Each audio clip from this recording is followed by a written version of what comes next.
여러분, 여호수아가 어느 위치에 있는 성경인가요? 네, 신약이 아니라 구약이죠.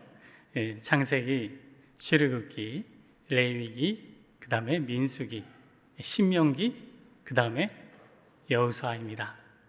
하나님께서 이스라엘 백성들, 애굽의 노예로 살던 이스라엘 백성들을 애굽에서 이제 해방시킵니다. 자유민으로 살아가도록, 자유가 없었죠. 노예의 삶이었기 때문에 인권에 유린당하고 고된 노동의 현장에서 살아가야 했던 사람들이 히브리 족속이었던 이스라엘 민족이었습니다. 그들에게 하나님께서는 자유를 선포하시고 모세를 중심으로 해서 이스라엘 백성들에게 자유민으로 살아가도록 애굽에서 해방을 선언하셨습니다. 그런데 이스라엘 백성들, 그들에게 허락한 그 언약, 약속의 땅 가나안 땅으로 인도하시는 그 하나님의 섭리와 하나님의 목적을 이스라엘 백성들은 거부하고 언약을 파기하면서 하나님을 향한 불신앙으로 일관하다가 결국에는 이제 큰 사건에 의해서 이스라엘 백성들이 가나안 땅에 들어가지 못하고 40년이라는 세월 동안 광야에서 유리방황하는 그러한 어떤 훈련과 연단의 시간을 보내야 하는 그러한 상황에 처하게 되죠. 당시 20세 이상의 남자들은 광야에서 다 죽은 후에 40년이 다 지났습니다. 그러고 나서 1세대다가 끝나고 출애굽 2세대들이 이제 새롭게 태동되었을 때에 40년이 지나고 나서 하나님은 이제 모세 이후에 여호수아라는 새로운 리더를 통해서 여호수아서를 시작하게 되는데, 그것이 바로 출애굽 2세대들을 중심으로 해서 하나님의 약속하신 가나안 땅은 들어가는 가나안 그 땅을 정복하고 그 땅에 이스라엘 백성들이 주둔하고 정착하는 그러한 일들을 펼치시는데, 그 성경이 바로 여호수아서입니다. 다시 말하면 여호수아서는 하나님께서 약속의 땅 아브라함을 통해서 주셨던 그 언약을 기억하고 노예로 살던 이스라엘 백성들을 애굽에서 해방시키셔서 하나님이 세우신 그 언약을 성취하기 위해 가나안 땅으로 들여보내서 가나안의 토착민들을 쫓아내고 하나님께서 이스라엘 백성들을 주둔하고 또 새롭게 정착해서 살아갈 수 있도록, 그래서 하나님께서 원하시는 하나님의 나라를 이루기 위한 일들을 펼치시는 것이 바로 여호수아서다라는 것입니다. 여러분, 이스라엘 백성들이 오늘 특별히 읽은 5장의 말씀은 이스라엘 백성들이 출애굽 2세대들인 이스라엘 백성들이 가나안 땅에 들어갔습니다. 들어가서 무엇을 해야 됩니까? 전쟁을 치러야 되죠. 땅을 정복해야 됩니다. 첫 번째 전쟁을 치르기에 앞서서 이스라엘 백성들이 행하는 어떤 선택을 하게 되는데, 이스라엘 백성들이 어떠한 선택을 하는지, 그것이 바로 오늘 읽은 여호수아 5장의 말씀이다라는 것입니다. 이스라엘 백성들이 가나안 땅을 정복하기 전에 전쟁, 첫 번째 여리고성 함락을 위한 전쟁을 치르기 전 그들이 선택한 선택은 무엇이었을까요? 오늘 읽었던 말씀 2절은 이렇게 시작하죠. 2절, 그때라고 나옵니다. 그때는 at the time인데 그 앞에 있었던 1절의 상황을 이제 보여주는 접속사이기도 합니다. 앞에 어떤 일이 있었는지를 그때라는 것은 1절의 상황을 보여주는 말씀인데, 1절 말씀을 제가 읽어드리겠습니다. 요단 서쪽의 아모리 사람의 모든 왕들과 해변의 가나안 사람의 모든 왕들이 여호와께서 요단물을 이스라엘 자손들 앞에서 말리시고 우리를 건너게 하셨음을 듣고 마음이 녹았고 이스라엘 자손들 때문에 정신을 잃었더라.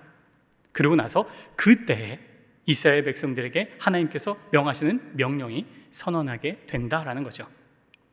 여러분, 1절 말씀이 무슨 말씀입니까? 이 말씀이 쉽게 말해서 가나안 땅에 살아가는 그 원주민들, 토착민들이 있지 않겠습니까? 그 토착민들이 볼 때 이스라엘 백성들이 쳐들어간다라는 그 상황을 보고 그것을 직시한 다음에 마음이 간담이 서늘해지고 간담이 녹았다라는 거죠. 왜 이스라엘 백성들이 들어온 것으로 인해서 토착민들이 두려워 떨고 있는가? 그 이유는 크게 두 가지입니다.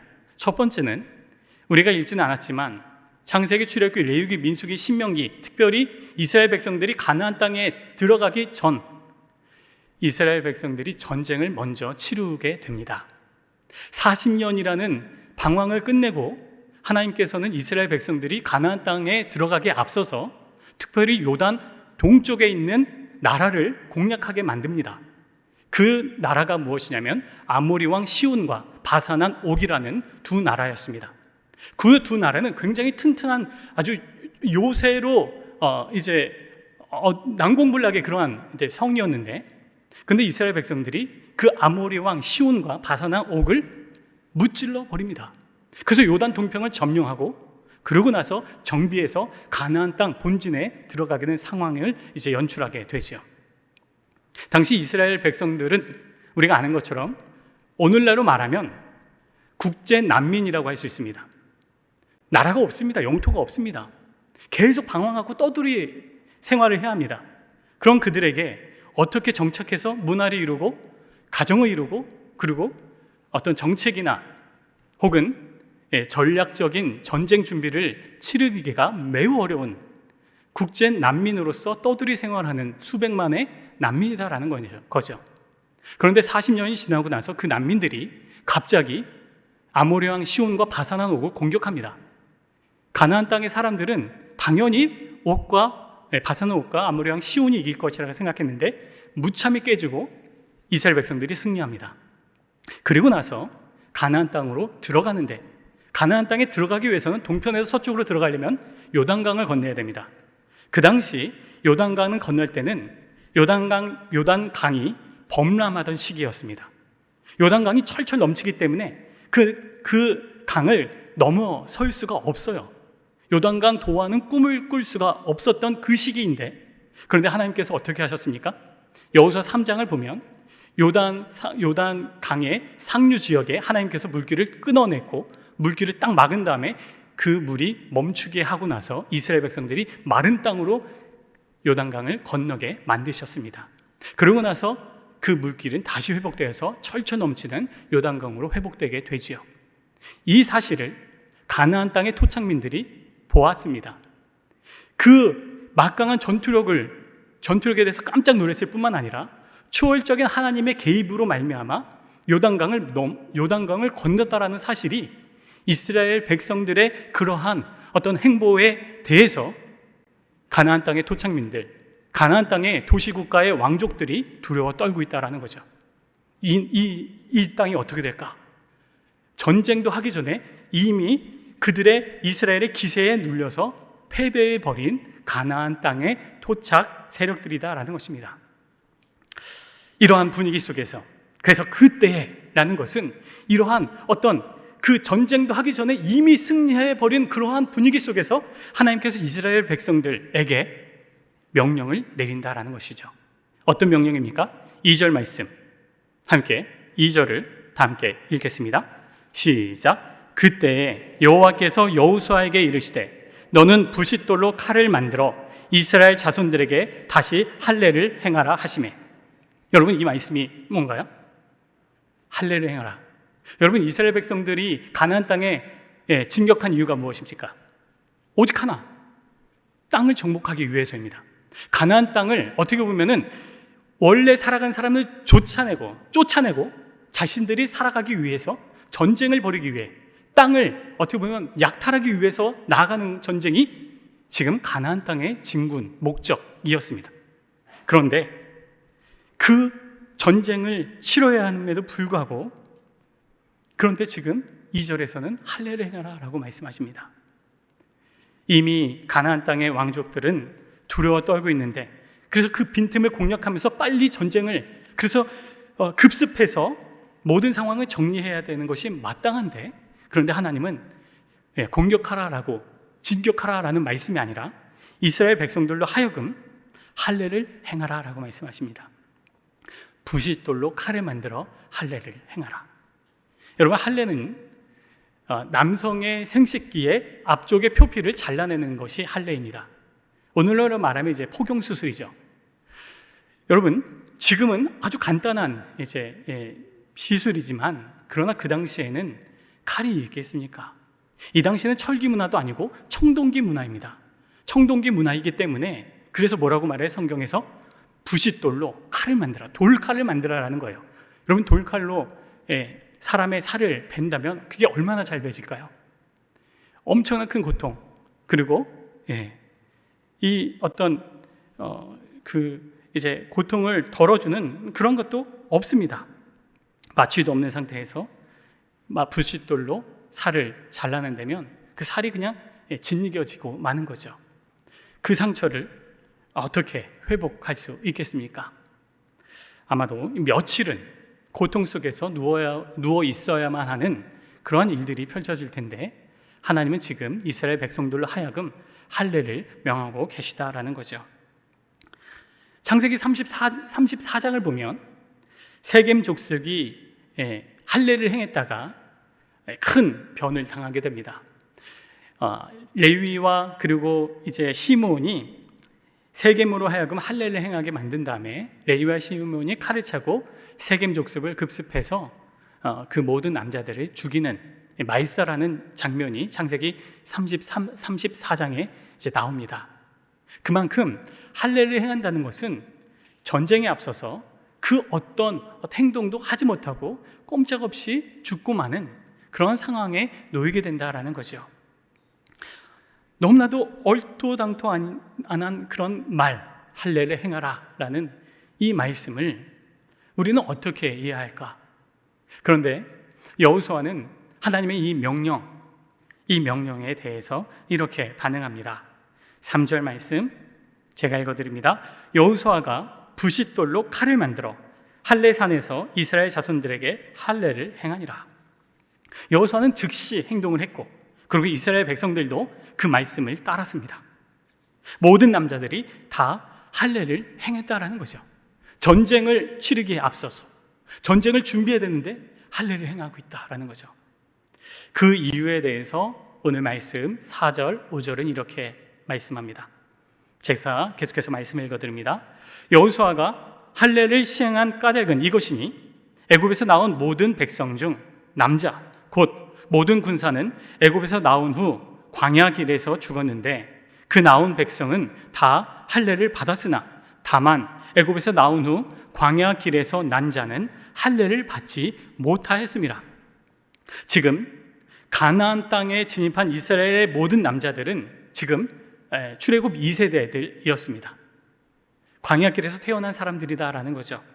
출애굽 1세대들은 할례를 받았지만 그러나 그들은 광야에서 죽었고, 출애굽 2세대들은 할례를 받지 않은 무할례자들이었기 때문에 지금 하나님께서는 여호수아에게 할례를 명했다라고 굉장히 간단하게 말씀을 하고 있지만, 하지만 할례를 행하는 시점은 결코 간단하지 않습니다. 일촉즉발의 전시 상황이 지금 여호수아 5장의 상황이죠. 이스라엘 백성은 전쟁을 하기 위해서 요단강을 건넜습니다. 그리고 첫 번째 전투인 여리고성 함락을 위해서 여리고성의 북동쪽에 위치한 길갈 산지에 진지를 구축했습니다. 이 시점에 수십만 명이나 되는 장정들에게 집단으로 할례를 행한다는 것은 기본적으로 상식적으로 이해할 수 없는 거죠. 집단으로 그냥 불구덩이에 석유를 뿌려서 들어가겠다라는 것과 진비 없습니다. 이러한 상황을 우리는 어떻게 이해할 수 있는가? 여호수아와 이스라엘 백성들은 그 말씀을 따라서 순종함으로 할례를 지금 행했다라고 성경은 말씀하고 있습니다. 사랑하는 여러분, 출애굽 2세대들은 그 40년의 시간들을, 선조들의 모습들을 보고 광야 생활을 하면서 하나님께서 이루어 가신 훈련을 통해서 그들은 깨달았습니다. 그들은 알았습니다. 무엇을 알았을까요? 가나안 땅, 하나님께서 말씀하신 가나안 땅은 힘과 힘의 대결이 아니다라는 거죠. 가나안 땅 정복은 나의 어떤 가나안 땅, 우리 이스라엘 민족의 힘에 의해서 가나안 땅을 들어가서 그들의 땅을 정복하는 것이 다가 아니다라는 겁니다. 우리 선조들은 그렇게 행했다가 멸망당했지만, 하지만 하나님이 원하시는 가나안 땅, 그 약속의 땅의 진격은 힘과 힘의 싸움이 아니라 이것은 하나님의 전쟁이요, 하나님의 싸움이요, 전쟁이 다 하나님께 있다라고 고백하고 믿는 믿음의 싸움이다라는 것을 이스라엘 출애굽 2세대들은 믿었다라는 것입니다. 약속의 땅에 들어갈 수 있는 것은 자신들의 힘과 전투력이 아니라 또 하나님이 향한 은혜와 또 하나님의 섭리 속에서 가나안 땅, 약속의 땅은 들어갈 수 있다라는 것을 이스라엘 백성들은 믿었던 것이었습니다. 사랑하는 여러분, 약속의 땅, 가나안, 그 땅을 우리가 생각할 때, 특별히 예수 그리스도를 믿는 우리들은 이 땅을 살아갈 때 우리가 천국을 들어가는 것을 약속의 땅인 가나안 땅에 들어간다라고 비유로 말하곤 합니다. 전국에는 우리가 천국에 들어가지만 천국에 들어가기에 앞서서 우리가 이 땅을 살아갈 때 광야의 삶을 살든지 아니면 천국 시민으로서의 삶을 살든지 양 갈래 속에서 우리는 천국으로 들어가는 여정 속에 우리가 살아간다라는 것이지요. 특별히 하나님의 백성인 우리 모두는요, 나의 힘으로 이 땅을 살아갈 수가 없습니다. 이것이 무슨 말입니까? 나의 계획대로, 우리가 원하는 대로, 또 우리의 뜻대로 이 땅을 살아가기가 어렵다라는 거죠. 때론 우리의 삶의 여정 속에서 내 뜻대로, 내 계획대로 되지 않아서 우리의 마음이 굉장히 요동치고 또 불안할 때가 참 많습니다.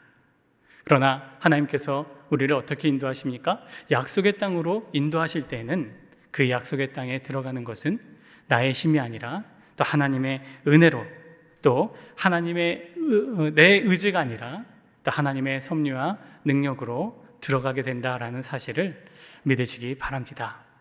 우리의 삶 속에 그러한 주권자가 나에게 있지 않고 온전히 하나님께 있다라는 것을 끊임없이 고백하고 또 선포할 때 우리의 인생 가운데 막힘이 있고 또 두려워하게 되는 상황이 펼쳐진다 하더라도 나의 삶 속에 신실하신 그 하나님이 천국의 여정으로 우리 모두를, 또 우리의 인생을, 우리 가정을, 또 우리 교회를 인도해 주시리라 믿습니다.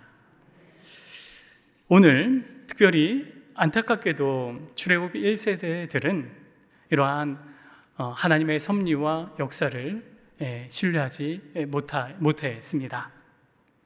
하나님의 말씀에 순종하지 않게 되지요. 오늘 말씀 6절인데요. 6절 말씀 제가 읽어드리겠습니다. 6절입니다. 이스라엘 자손들이 여호와의 음성을 청종하지 아니하므로 여호와께서 그들에게 대하여 맹세하사 그들의 조상들에게 맹세하여 우리에게 주리라고 하신 땅, 곧 젖과 꿀이 흐르는 땅을 그들이 보지 못하게 하리라 하시매, 애굽에서 나온 족속 곧 군사들이 다 멸절하기까지 40년 동안을 광야에서 헤매었더니, 이 말씀은 출애굽 1세대들의 출애굽 1세대들을 가리키는 말입니다. 왜 그들이 40년 동안 광야에서 생활을 했어야 되는지, 그 이유를, 가나안 땅에 들어가지 못하는 그 이유를 오늘 6절에서 설명을 해주고 있지요. 뭐라고 말씀합니까? 이스라엘 백성들이 광야 40년을 돌게 된 그 결정적인 이유를 여호와의 음성을 청종하지 않았기 때문이다 라고 말합니다. 계속해서 이스라엘 백성들은 이집트에서 이제 빠져나오고 가나안 땅으로 들어가는 그 모든 여정 속에 계속해서 불순종으로 일관하다가 한번 크게 폭발하는 일을 경험하게 되죠. 그게 무엇입니까? 민수기 14장에 가데스 바네아 사건입니다. 일명 가데스 반역 사건입니다. 여러분, 우리가 아는 것처럼 모세가 이스라엘 백성들을 이끌고 가나안 땅에 들어가게 앞서서 각 지파 12지파 중에서 수장격으로 한 명씩 차출해서 대표격으로 12명의 정탐꾼을 가나안 땅으로 파견합니다. 목적은 하나죠. 가나안 땅을 정탐하고 그 가나안 땅의 지형, 그리고 주민들, 그리고 형세, 그런 어떤 문화, 그런 모든 것들을 판단하고 또 조사하기 위해서 12명을 파견했습니다. 그 12명이 수개월에 걸쳐서 조사한 끝에 이스라엘 백성들이 가데스라는 지역에 이제 모이고, 그리고 12명의 정탐꾼들이 가데스 지역에서 온 회중 앞에서 정탐에 대한 보고를 발표하게 됩니다. 그 프리젠테이션을 할 때 특별히 우리가 아는 갈렙과 여호수아만 이제 하나님을 향한 온전한 고백을 하고 나머지 10명은 악담을 하게 됩니다. 물론 12명 모두 다 가나안 땅은 하나님이 말씀하신 대로 젖과 꿀이 흐르는 땅이 맞습니다라고 동일하게 고백을 합니다. 하지만 그 땅을 정복하는 부분에 있어서는 여호수아와 갈렙만 정복할 수 있다. 하나님 우리에게 맡겨주신 저들은 우리의 밥이다라고 고백을 하지만, 그러나 나머지 10명의 정탐꾼들은 그렇게 말하지 못하고 악평을 이렇게 쏟아냅니다. 민수기 13장 32절 33절 말씀을 제가 읽어드리겠습니다. 이스라엘 자손 앞에서 그 정탐한 땅을 악평하여 이르되, 우리가 두루 다니며 정탐한 땅은 그 거주민을 삼키는 땅이요, 거기서 본 모든 백성은 신장이 장대한 자들이며 거기서 네피림 후손인 아낙 자손의 거인들을 보았나니 우리는 스스로 보기에도 메뚜기 같으니 그들이 보기에도 그와 같았을 것이니라. 이 보고가 10명의 정탐꾼들이 쏟아낸 보고였습니다. 이 보고가 이어지자 그때 이스라엘 백성들, 이스라엘의 회중들이 이렇게 반응을 하게 됩니다. 민수기 14장 1절에서 4절 말씀입니다. 온 회중이 소리를 높여 부르짖으며 백성이 밤새도록 통곡하였더라. 이스라엘 자손이 다 모세와 아론을 원망하며 온 회중이 그들에게 이르되, 우리가 애굽 땅에서 죽었거나 이 광야에서 죽었으면 좋았을 것을 어찌하여 여호와가 우리를 그 땅으로 인도하여 칼에 쓰러지게 하려 하는가? 우리 처자가 사로잡히리니 애굽으로 돌아가는 것이 낫지 아니하랴.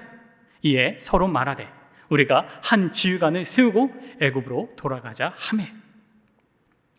여러분, 이스라엘 백성들은요, 하나님 여호와 하나님의 그 언약을 지금 깨뜨렸다라는 거죠. 하나님을 원망하고 하나님을 불신했습니다. 하나님은 이스라엘 백성들을 이집트의 노예로 살고 그리고 모든 어려움에 처한 이스라엘 백성들을 그 약속을 하나님께서 기억하셔서 애굽에서 자유민으로 끌어내고 해방시키시고, 그러면서 하나님께서 거룩한 백성, 그 거룩한 제사장 나라를 되기 위해서 하나님께서 약속의 땅으로 인도하고자 지금 이끌어 가시는데, 그런데 이스라엘 백성들은 어떻게 지금 뭘 하고 있습니까? 하나님이 우리를 광야에서 죽게 만들었다. 이집트에서 우리가 사는 것이 좋았겠다. 자유 필요 없다. 우리는 그저 이집트에 안전하고 그리고 노예로 살더라도 그리고 종으로 살더라도 이집트의 삶이 더 좋다라고 선언하면서 새로운 지도자를 선출하여서 다시금 애굽으로 회귀하려고 하는 그런 모습이 민수기 14장에서 나타났다라는 것입니다. 이것이 가데스 바네아 사건으로서 하나님은 이곳에서 크게 진노하시고 전염병을 보내서 이스라엘 백성들을 다 없애려는 그러한 어떤 결단을 하시려 할 때 모세의 기도와 간구에 의해서 하나님께서 그것을 이제 멈추게 되시지요. 사랑하는 여러분, 이스라엘 백성들은 다시금 노예의 삶으로, 종의 삶으로 회개하려 했습니다. 에릭 프롬이라는 사람이 자유로부터의 도피라는 책을 썼습니다. 이 자유로부터의 도피라는 책은 1차 세계대전의 이제 패전의 상처에서 신음하던 독일의 백성들이 자신들이 갖고 있었던 자유를 포기하고 그 당시에 강력한 절대 군주제로 표명하면서 나치즘을 세웠던 히틀러에게 독일 사람들이 자신들의 모든 자유를 히틀러에게 양도함으로써 그럼으로 인해서 독일의 흑역사가 나타나는 그런 상황들을, 그 과정들을 사회심리학적으로 분석한 책이 에릭 프롬의 자유로부터의 도피라는 책입니다. 여러분, 이 1900년도 초에 유럽의 가장 진보적인 지식인들과 그리고 계몽주의 사상이 팽배했던 곳이 바로 독일입니다. 독일로 하여금 독일은 아주 지성적으로 깨어있던 곳이 유럽에서 독보적인 곳이 독일이었죠. 그리고 독일은 우리가 아는 것처럼 기독교 국가입니다. 그런 독일이 히틀러라는 폭군에게 어떻게 해서 굴복하게 되었는가? 에릭 프롬은 독일인들이 히틀러에게 굴복한 그 이유를 자유를 그들이 포기했기 때문이다라고 분석합니다. 당시 독일은요, 1차 세계대전에서 패전함으로 말미암아 막대한 인플레이션과 엄청난 실업에 시달렸습니다. 그래서 또 뿐만 아니라 1차 대전에서 졌기 때문에 천문학적인 배상금을 지불해야 되는 상황에 놓이게 되었죠. 그때 히틀러가 나타나서 그 막대한 그 배상금을 다 해결해 버립니다. 그러자 이 독일인들이 히틀러에게 열광하면서 자신들이 갖고 있었던 모든 자유 의지들을 히틀러에게 다 양도해 버립니다. 그러면서 어떻게 됐습니까? 히틀러에 의해서 어떻게 보면 독일인들은 자신들의 눈앞에 있는 이익으로 인해서 자신들의 자유를 히틀러에게 줘버렸기 때문에 히틀러를 통해서 독일 그리고 유럽의 전역은 어둠에 휩싸이게 되었지요. 기독교 국가였던 독일은 또 다른 기독교 국가인 유럽의 수많은 나라들을 약탈하면서 그리고 어둠으로 몰아가게 되었다라는 것입니다. 그 이유가 무엇이라고요? 자신들의 자유를 어둠에게 귀속시켰기 때문이다라는 것입니다. 그것이 에릭 프롬이 자유로부터의 도피라는 책에서 설파했던 내용입니다. 사랑하는 여러분, 민수기 14장에서 출애굽 1세대들도 자신들이 가지고 있는 자유를 지금 어떻게 말하고 있습니까? 과거의 그 어둠, 과거의 노예, 그 삶으로 다시금 귀속시키면서 스스로를 자유를 박탈하면서 죄로 돌아가겠다라고 다짐하는 모습이 민수기 14장의 가데스 바네아 반역 사건이다라는 것입니다. 그들은 죄와 노예의 삶으로 다시금 빠져들겠다라고 결단하며 하나님 앞에 항쟁하고 있었다라는 것이지요. 그러므로 인해서 하나님은 그들을 다 없애려 하셨지만 하나님의 약속의 자녀들을 긍휼을 베푸셔서 그들을 40년이라는 광야의 훈련으로 하나님은 이스라엘 백성들을 새로운 길로 인도하시며 훈련의 여정을 여셨던 것이었습니다. 사랑하는 여러분, 이스라엘 백성들은 자신들의 자유를 다시금 과거의 죄와 노예의 삶으로 돌아가는 데 사용하려 했습니다. 다시 말하면 이스라엘 백성들이 광야 40년의 삶을 살아간 이유는 하나님이 허락하신 자유를 잘못되고 죄악된 어떤 그 죄를 선택함으로 말미암아 광야의 길이 열리게 되었다라는 것이지요. 사랑하는 성도 여러분, 우리의 삶의 여정도 때로는 이와 일맥상통할 때가 있습니다. 하나님께서 우리에게 자유를 주셨습니다. 하나님께서 우리에게 하나님을 선택하고 또 하나님이 원하시는 것 선택하도록 우리에게 자유를 주셨는데, 그런데 우리는 그 자유를 다시금 과거에 하나님을 믿지 않았던 상태의 그 죄의 모습으로, 그리고 죄의 어떤 노예의 삶으로 우리는 다시금 그 자유를 죄를 선택함으로 말미암아 죄의 노예로 다시금 전락하고 어둠에 빠져버리는 그런 모습들이 우리의 삶 가운데 나타난다라는 것이죠. 그래서 어떻게 됩니까? 스스로 광야의 길에 들어서게 된다라는 것입니다. 사랑하는 여러분, 우리는 어떠한 선택을 하며 살아가고 있습니까? 하나님께서 허락하신 자유를 온전한 하나님의 섭리와 은혜 속에서 자유를 선택하는가? 아니면 독일인들이 빠졌던 어리석음과 어둠, 그리고 민수기 14장에서 이스라엘 백성들이 선택했던 애굽의 회개로 다시금 노예의 삶으로 그리고 종의 삶으로 회개하라는 그런 죄악된 선택을 우리는 하며 살아가고 있지는 않은가라는 것이죠. 우리 모두는 광야의 길의 여정으로 들어가기 위한 죄의 삶을 선택하는 것이 아니라 하나님께서 허락하신 선택, 하나님께서 원하시는 선택, 하나님께서 기뻐하시는 거룩한 선택을 하는 우리 모두의 삶이 되시길 주의 이름으로 간절히 축원드립니다. 사랑하는 여러분, 죄를 선택할 때는 그 죄로 말미암아 그 어둠은 처음에는 우리에게 달콤한 유혹으로 다가옵니다. 그러나 그 죄를 선택할 때는 그 죄는 우리를 어둠으로 몰아가고 계속해서 우리를 족쇄해서 계속 우리가 그 어둠에서 빠져나오지 못하게 만들죠. 죄를 선택할 때는 진정한 자유는 없습니다. 애굽으로의 회기는 우리에게 자유를 주지 못합니다. 진정한 인격의 어떤 진정한 인생으로 살아가도록 우리에게 허락해 주지 못하지요. 그러나 우리가 하나님을 선택하고 그리스도를 선택할 때 우리에게 주신 그 자유로 말미암아 하나님을 선택하는 삶을 살아가는 우리들에게 그리스도 안에서 풍성한 은혜와 또 그리스도를 선택함을 말미암아 우리에게 주시는 하나님의 섭리, 또 나의 자율성을 더욱더 하나님께서 창조하신 아름다운 모습으로 우리를 바꾸어가는 것이 하나님의 선택할 때 우리에게 주신 하나님의 풍성한 은혜인 줄로 믿으시기 바랍니다.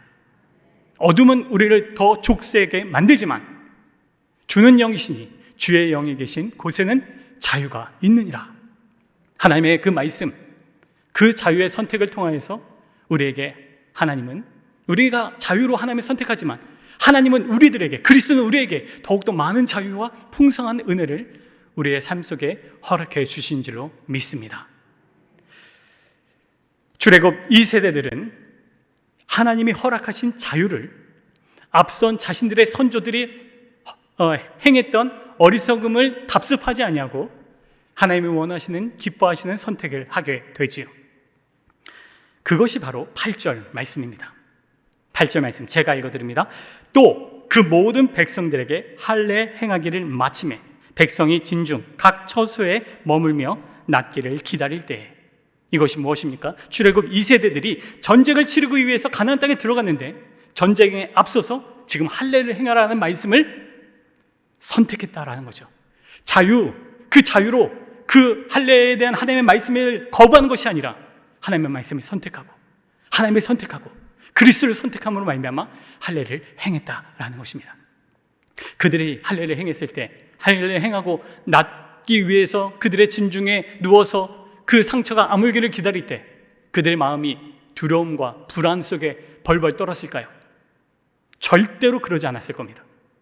하나님을 선택하고 하나님의 섭리를 믿고 의지했기 때문에 그 진중 속에서 상처를 낳는 그 과정 속에 하나님을 찬양하고 하나님의 이루실 일들을 기대하며 나아갔던 출애굽 2세대들의 삶이었으리라 저는 생각이 됩니다. 사랑하는 여러분, 하나님께서 이러한 선택을 하는 이스라엘 백성들에게 자유함 속에서 회복되는 것을 기다리고 있는 이스라엘 백성들에게 성경은, 하나님은 이렇게 말씀을 해줍니다. 오늘 9절 말씀 다 함께 읽겠습니다. 시작. 여호와께서 여호수아에게 이르시되 내가 오늘 애굽의 수치를 너희에게서 떠나가게 하였다 하셨으므로 그곳 이름을 오늘까지 길갈이라 하느니라. 아멘. 길갈, 굴러가다, 수치를 잊어버리다 라는 뜻이죠. 이스라엘 백성들이 하나님을 자유로 말미암아 자유의지로 하나님을 선택했을 때 하나님은 과거에 있었던 수치, 애굽의 종으로 있었던 수치, 그리고 광야 40년 동안에 있었던 그런 어둠의 수치들, 그런 모든 수치들을 하나님께서는 굴러가도록, 그 수치를 다 잊어버리도록 지금 하나님은 말씀하고 계시다라는 것입니다. 사랑하는 여러분, 우리의 삶 속에서, 우리의 인생의 여정에서 광야에 들어가기 위한 어둠을 선택하지 마십시오. 하나님이 허락하신 자유를 가지고 죄를 다시금 회개하는 일들이 없기를 원합니다. 하나님께서 허락하신 자유를 통해서 모든 어둠과 모든 죄와 모든 노예의 삶이 다 굴러가도록, 길갈할 수 있도록 하나님께서 우리에게 주신 그 자유의지를 가지고 하나님을 선택하고 그리스도를 선택하고 그로 말미암아 우리들 안에 많은 평안과 또 하나님의 허락하신 은혜와 하나님의 허락하신 진정한 자유를 맛보며 살아가는 우리의 모두의 삶이 되시길 주의 이름으로 간절히 축원드립니다. 기도하겠습니다.